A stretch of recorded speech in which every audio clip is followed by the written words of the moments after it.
While Ms. Madera remains on stage to deliver the keynote presentation. Welcome, Ms. Madera. Great. Thank you very much, everyone, and especially to my technical support to make sure that things run smoothly. My name's Sherry Madera. I am the CEO of CDP globally, and this is week 8 in the job. So I make this point because here I am standing with you in Hong Kong because this is an incredibly important market. This is an incredibly important market, not only for the capital account, the capital market, but also for supply chain and thinking about trade. So it's an important thing for us to start thinking about credible transition plans here in Hong Kong, because it's the basis of where it is that we think we need to go in the future. So what is CDP? My fingers are crossed that this is not new news to you in the room. CDP has been running a global not-for-profit climate data disclosure platform for 23 years. And we are really proud that actually our roots started in partnership with investors.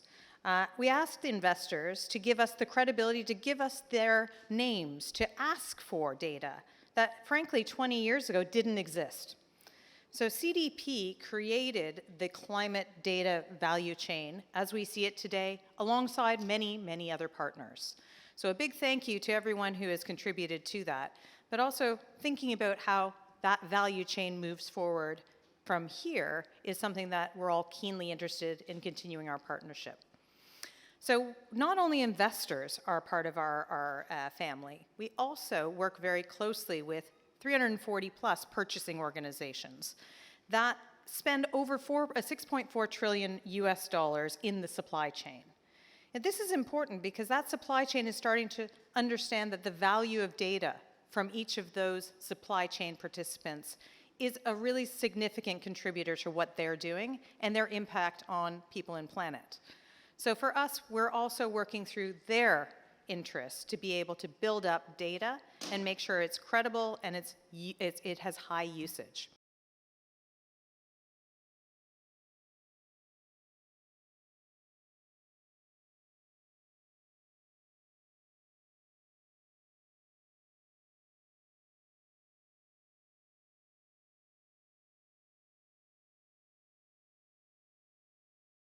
Seeing that momentum continue to roll forward, that more disclosing entities are keen to be part of the CDP system. And we also have 1,100 cities, states, and regions that also disclose into the CDP system. That number of companies actually represents over 2/3 of the global market cap. And here, actually, we're standing in Hong Kong, is over 55% of the Hang Seng Index. So what is a credible climate transition plan? There are certain elements here that you really need to have in place in order to be able to be credible when you talk about transition. So the CDP definition is transition plans are a time-bound action plan that clearly outlines how you pivot existing assets, operations, and entire business models towards a trajectory that aligns with the most ambitious climate science. We're very science-driven at CDP. We're very proud of being both data and environmental science geeks. And we want to put all of that knowledge to play in understanding where it is that we're targeting action, not just data for data's sake. I think that a transition plan really gives us an idea of where we're going with this. So what do we mean by credible transition plan? Well, frankly, we need to make sure that all of these elements are put into place. Governance, strategy, risk management, metrics, and targets. So that may seem like very logical.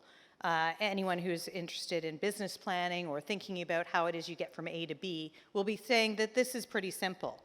But the reality is we need to actually base this on 2 credible things. The first one is a baseline. You can't have a transition plan if you don't know where you're starting.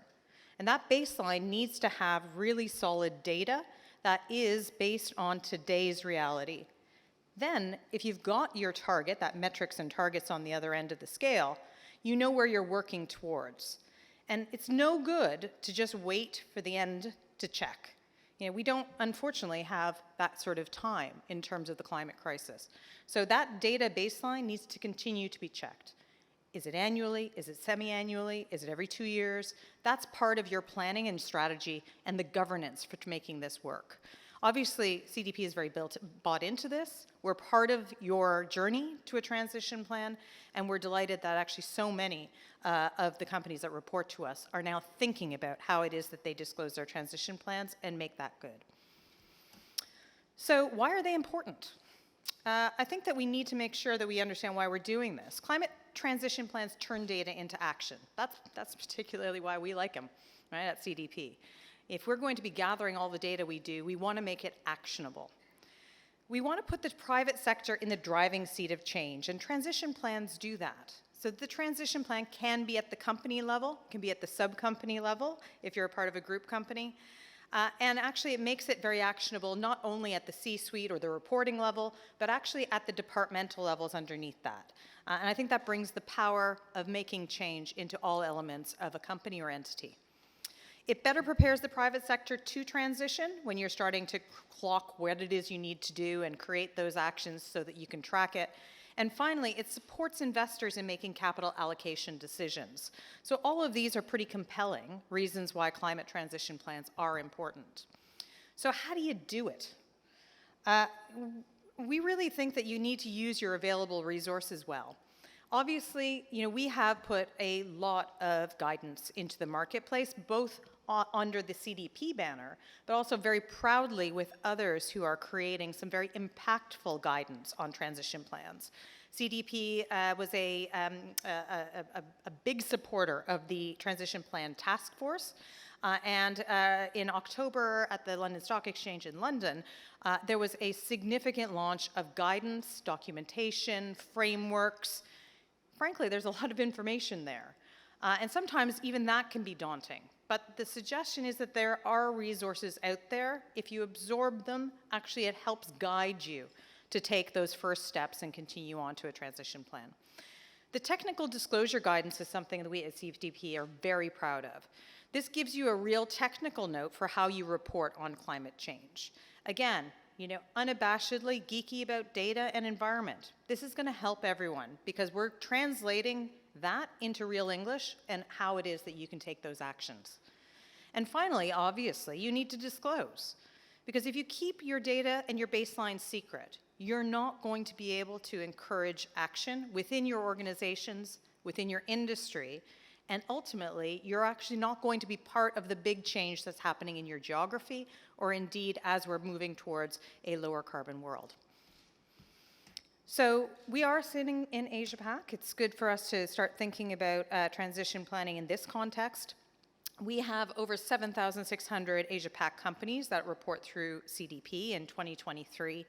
50% average annual growth rate between 2020 and 2023 in terms of our disclosures in this region. And so when I say, this is an important region, the data bears that out. This is where things are moving and changing, and we are paying attention. So the number of Hong Kong corporates participating in the CDP questionnaire has grown, and so this is not just Asia-Pac, but this is Hong Kong corporate numbers. And again, we're really proud of that uptick and the partnerships that we have here in this region. So transition plans, we also track that as well, because if we start thinking about transition plans, let's figure out what the data is behind that.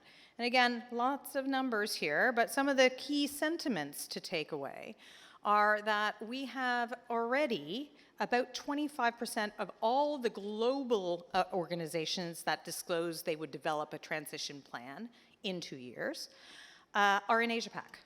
So that's not bad when you're starting to think about sort of perhaps Asia-Pac including some significantly emerging economies, not just advanced ones like we're sitting here in Hong Kong.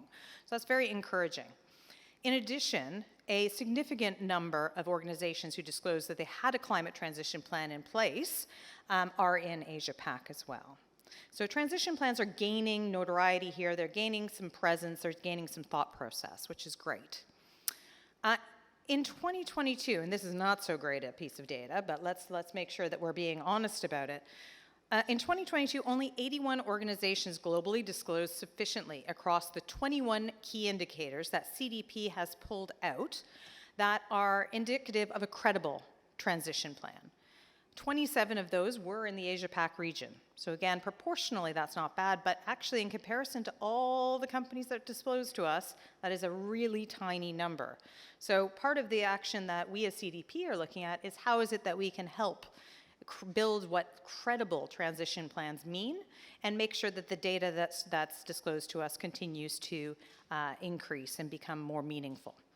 The last data point, I've got my fingers crossed. We're still crunching our data from the 2023 numbers, so hopefully we can report back even more significant numbers that have credible transition plans. I think that'll be good for all of us. So what is CDP's data used for? When we talk about collecting it, we're very proud of the number of data points, the number of entities, but let's be honest, actually, data for data's sake is no good. Data needs to be used. And what we see as being some of the most important use cases of CDP's data are to develop credible climate transition plans. That's obvious. I wouldn't be spending my time talking to you about it if we didn't think that it was an important piece. It is also to gain access to capital, understand supply chains, and prepare for and get ahead of incoming regulation.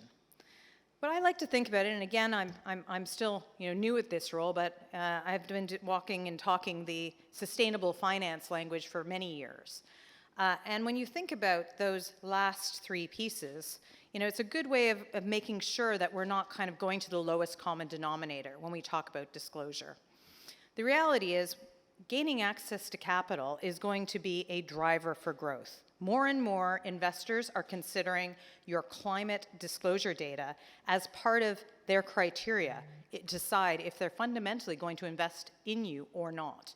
This is becoming a big driver for disclosure so that actually all the ESG funds in the world take very close notice of where you're disclosing through CDP to determine if those companies are going to fit into a portfolio going forward.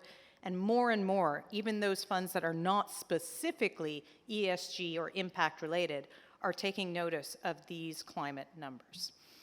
So access to capital is important. Supply chains really are a proxy for your own business and your own efficiencies. If you as a member of the economy are thinking about climate change, you're going to also be thinking about the risks that that poses. And making sure that you're really understanding how that impacts your business and the business of your supply chain really means that you're driving business efficiencies for now and in the future. And finally, you're getting ahead of incoming regulation. CDP is spending a lot of time with financial regulators, with industry regulators, thinking about disclosure standards. Some in this room may be quite familiar with the work of the ISSB or the TCFD or even the TNFD. And I've got a whole bucket of different acronyms coming from this area that we at CDP are very familiar with. But the reality is, what we need to do is map the data that all of the companies that are disclosing to us. How does that map to some of these important regulations coming in? And we've made a commitment as CDP this year to build on what we've already done. In 2018, we committed to creating a TCFD-aligned questionnaire. And that's been in circulation for all this time, for the last 5 years. By 2024, TCFD is being subsumed into ISSB, and we are going to make sure that the CDP questionnaire is aligned to that. TNFD, we've made a commitment for 2025, so hopefully you'll all see us as being the partner that's going to do some of that heavy lifting for you. We want to make sure that the data you are providing into the market, building transparency, but building use cases. So access to capital, business efficiency, and compliance. How I like to think of it is the ABCs of data. So if we can continue to keep it as simple as possible and drive that transparency, not only are some of these business cases going to happen, but that climate transition plan becomes much more credible, it becomes more detailed and more granular, and it becomes more reliable for us, not only in our business or our financial transactions, but also in all the things that we're doing in terms of pivoting towards a more climate-friendly future. So hopefully CDP is doing our part. Hopefully all of you in this room will take forward what you can do, and transition plans forming a part of that. So thank you very much for listening, and I hope that we all can work together in the future. Thank you.